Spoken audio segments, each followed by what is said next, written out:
ایک عام گھریلو عورت سے طاقت کے ایوانوں تک رسائی حاصل کرنے والی اقلیم اختر، المعروف جنرل رانی اور سابق فوجی ڈکٹیٹر جنرل یحییٰ خان کے معاشقے کی کہانیاں زبان زدِ عام ہیں، لیکن جب حمود الرحمان کمیشن نے جنرل یحییٰ سے باز پرس کی تو یحییٰ خان نے یو ٹرن لیتے ہوئے جنرل رانی کو اپنی بہن قرار دے دیا اور تاریخ کو شرمندہ کر دیا۔ جنرل رانی کے نام سے مشہور بیگم اقلیم اختر معروف خاتون صحافی عروسہ عالم کی ماں اور گلوکار فخر عالم کی نانی تھی۔ عروسہ عالم نے 10 برس پہلے بھارتی پنجاب کے وزیر اعلیٰ کیپٹن ریٹائرڈ امریندر سنگھ سے شادی کر لی تھی اور انڈیا منتقل ہو گئی تھی۔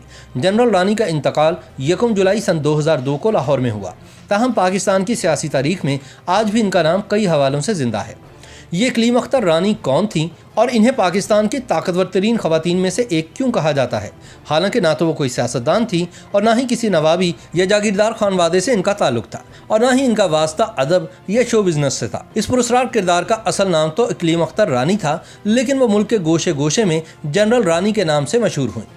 ایک زمانے میں ان کے مقام و مرتبے کا اندازہ اس بات سے لگایا جا سکتا ہے کہ دسمبر سن 1971 کو جب پاکستانی فوج نے بھارت کے سامنے ہتھیار ڈالے تو اس کے چند روز بعد جنرل رانی کو گجرات میں ان کے گھر میں نظر بند کر کے باہر پولیس کا کڑا پہرا لگا دیا گیا اور ساتھ ہی ان کا فون بھی کاٹ دیا گیا۔ نظر بندی کے حکم میں انہیں تنبیہ کی گئی کہ وہ کوئی ایسا بیان نہیں دیں گی جو پاکستان کی سالمیت اور دفاع کے منافی ہو۔ یہاں سوال پیدا ہوتا ہے کہ ایک عورت جس کے پاس کوئی سیاسی یا فوجی عہدہ نہیں تھا، اس کا حکم ملک کے صدر پر کیسے چلتا تھا؟ انہیں مقامی اخبارات پاکستان کی ملکہ کیوں لکھتے تھے اور وہ مجرموں کو معافی کیسے دلوایا کرتی تھیں؟ اور اس سے بڑھ کر وہ ملک کی سالمیت اور دفاع کے لیے اتنی خطرناک کیسے سمجھی گئیں کہ ان پر پہرا بٹھا دیا گیا؟ آئیے جانتے ہیں۔ اقلیم اختر گجرات کے ایک چھوٹے سے زمیندار کے گھر میں پیدا ہوئیں۔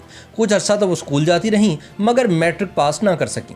کم عمری میں ہی ان کی شادی ایک پولیس افسر سے کر دی گئی۔ یہ شادی کئی سال چلی اور اس دوران اوپر تلے ان کے 6 بچے پیدا ہوئے۔ یہاں تک تو حالات بالکل اس زمانے کے رواج اور معمول کے مطابق ہی چلتے رہے۔ اس کہانی میں یک لخت ایک ایسا موڑ آیا جس نے سارا پلاٹ تلپٹ کر دیا۔ 60 کی دہائی کے اوائل کا ذکر ہے کہ اقلیم اختر اپنے خاوند کے ساتھ مری کی مشہور مال روڈ پر چہل قدمی کے دوران چہرے سے نقاب ہٹانے پر اپنے خاوند کے عتاب کا نشانہ بن گئے اور اس نے اقلیم پر ہاتھ اٹھا دیا۔ اپنے ایک انٹرویو میں اقلیم اختر نے بتایا تھا کہ بس یہی وہ لمحہ تھا جس نے ان کے اندر بغاوت کا شعلہ بھڑکا دیا۔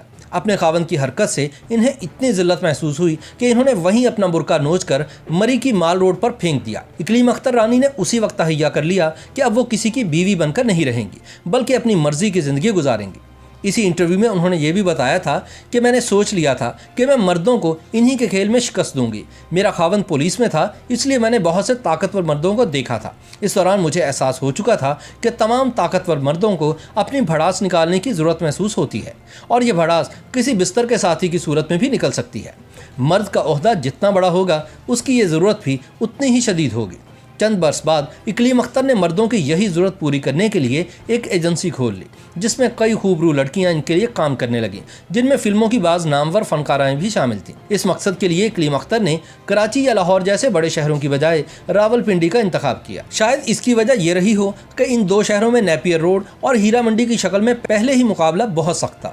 ویسے بھی راولپنڈی فیصلہ سازوں کا شہر تھا اور اقلیم اختر وہاں تعلقات بنانا چاہتی تھی۔ سابق آئی جی پنجاب سردار چودھری کے مطابق جنرل یحییٰ خان اور جنرل رانی کی پہلی ملاقات سیالکوٹ میں ہوئی تھی، جہاں اقلیم اختر عرف رانی کمبائنڈ ملٹری ہاسپٹل میں زیر علاج تھی۔ پھر ان کی ملاقات راولپنڈی میں ناو نوش کی ایک محفل میں ہوئی اور گویا چنگاریاں بھڑک اٹھی۔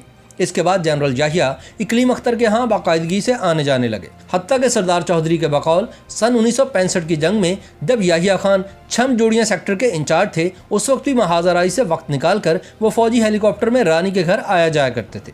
جنرل یحییٰ وہاں گھنٹوں گزارتے اور خود کو ریلیکس کرتے۔ جلد ہی ایوب خان نے اقتدار کی باغیں یحییٰ خان کو سونپ دی اور خود گوشۂ عافیت میں چلے گئے، جس کے بعد یحییٰ خان نے ملک میں دوسرا مارشل لا نافذ کر دیا اور ملک کے سیاہ و سفید کے مالک بن گئے۔ جنرل یحییٰ کا ستارہ بلند ہوا تو بیگم اقلیم کے اختر بھی اوپر اٹھتے چلے گئے۔ یہی وہ زمانہ ہے جب اخباروں میں ان کا تذکرہ ہونے لگا۔ کہا جاتا ہے کہ جس بڑی شخصیت کو اقلیم اختر نے جنرل یحییٰ خان سے متعارف کروایا وہ میڈم نور جہاں تھی۔ یحییٰ خان کو میڈم نور جہاں کی آواز پسند تھی۔